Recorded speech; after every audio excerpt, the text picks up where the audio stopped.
What I was talking about briefly, in part of the welcome, is the fact that it was started with a concept of no resident. You know, those students like me. This was not this was something we just randomly selected. We wanted all the residents of Mattapan, regardless of economic status. We're an economic development corporation. In order to help people to move from where they are, eliminate violence, eliminate crime, we needed to do something that impacted everybody. Would you agree? Yes. When you think of Mattapan, my grandparents grew up on Wellington Hill. And I spent a lot of my time in Mattapan. And hopefully we can have this dialogue today about what's real. There's billions of dollars right now in Roxbury, and now in Mattapan and all over. Cooperative Metropolitan Ministries is really privileged to work together with Rob and with other people like Paris and Donna. You sitting up here in the front row, you were part of that graduated crowd of people last year. But we know, as Richard Phipps said just a moment ago, that communities are more than businesses. They're also individuals, they're also families, they're also faith communities, they're also government agencies.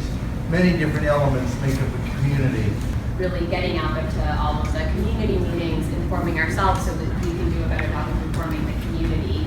I'll just say really quickly, so make it a lot of other things planned on this agenda, that this summer in particular, we're focusing on increasing engagement, getting new neighbors, new community members involved in these processes and knowledgeable about these processes. We're doing that in a variety of ways. One way is through our district office. We have a district office in Fields Corner. It's open 4 days a week. I encourage all of you to check it out sometime. We have a number of resources there. We could always use more. And then another is we're going door to door, hoping to cover most of the district in the next year or so. And we're just introducing ourselves, our whole staff, interns and the counselor out there, letting folks know how they can contact us, what kind of projects are going on in their community, what resources they can get through the city that they might not be aware of. I believe that there's a lot of companies and a lot of businesses that are ran for a large amount of years that kind of have a disconnect between the community and the youth. There's so many things that happen over years. It could be companies that's out for 25 to 30 years, but it just seems to be some type of disconnect between the youth where they don't know the information or understand the resources that are available, or they feel like it's not it's not for them basically, or they don't feel like they can thrive in it. Because I feel, being a young person in the city, sometimes it feels as though we don't want to waste our time. We feel as though maybe some people I personally know feel like their life expectancy is really not too long, so they want to make sure that whatever they do is an important time that they're spending their time. They're not wasting their time. And a lot of times what happens is what they see in their community doesn't reflect what people are saying. They're saying you can do this, there's so much money in these industries, so much this and that, but what they're seeing, they're like, why are my people still struggling? If there's so many opportunities, if all these things are so great. So it's just me I take this role very important and very seriously, because I know personal friends that went through the route of basketball, went through the route of football, went through the route of maybe trying to get a 9 to 5, where it's not paying as much, and they see that there's so many construction jobs going on in the city, so many. But if you kind of look, you really don't see people that look like us. So it's just like, it's a lot of money, but how can we get in that industry?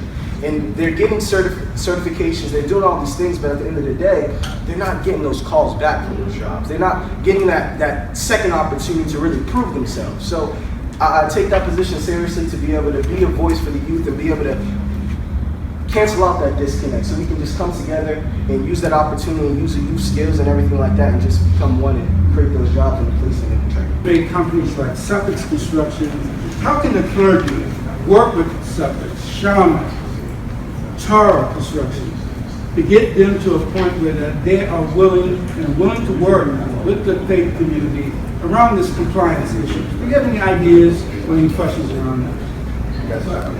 First of all, I think that we should bring them to the table, number one. To the table, talk to the kids. First, number one, say, our young black kids, right? They don't understand the money that's been made in construction. They don't understand this. We talking to football, baseball, that's their dream. Okay, and 9 times out of 10, they're not going to make it because it's a big shot. But if we get them to come to the table and sit down and talk, the clergy, get them to meet in that church, and lead them into some type of concentration. Run a combined HiSET, which is the new term for a GED, high school equivalency degree, and construction training program. So we're calling this the Boston Youth Build Collaborative, and the idea is to bring as many young people, out of school young people, that's who we're targeting, trying to find kids who have not been able to succeed in the public schools.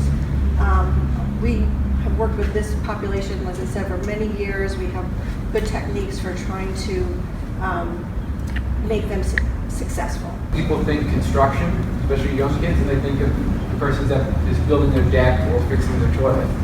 There's so much more. If you're interested in computers, there's 3D modeling. You could be a project, if you're good with numbers and spreadsheets, you could be a project manager, an estimator like Ken and Tara.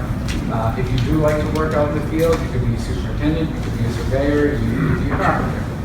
There's so many options out there. The pay is fantastic. The gentleman talking about going into either baseball or football or basketball. Look at some of the pay scales in the construction industry. It's a great industry. We're trying to solve the problem because at the end of the day, there's a need for workforce, and we think potential solution is diversity.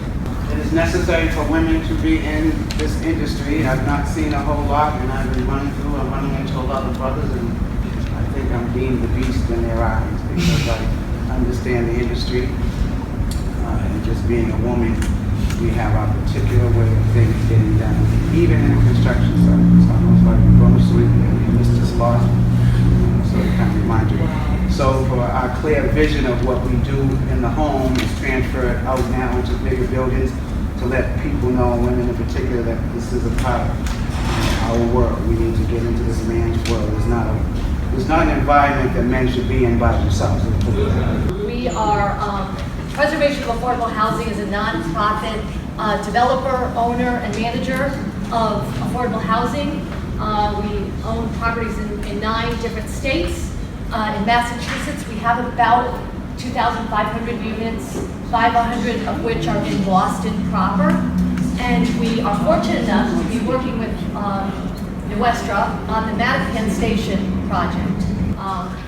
We are an organization that has a strong focus on hiring minority and women-owned businesses. It's always a focus on all of our projects.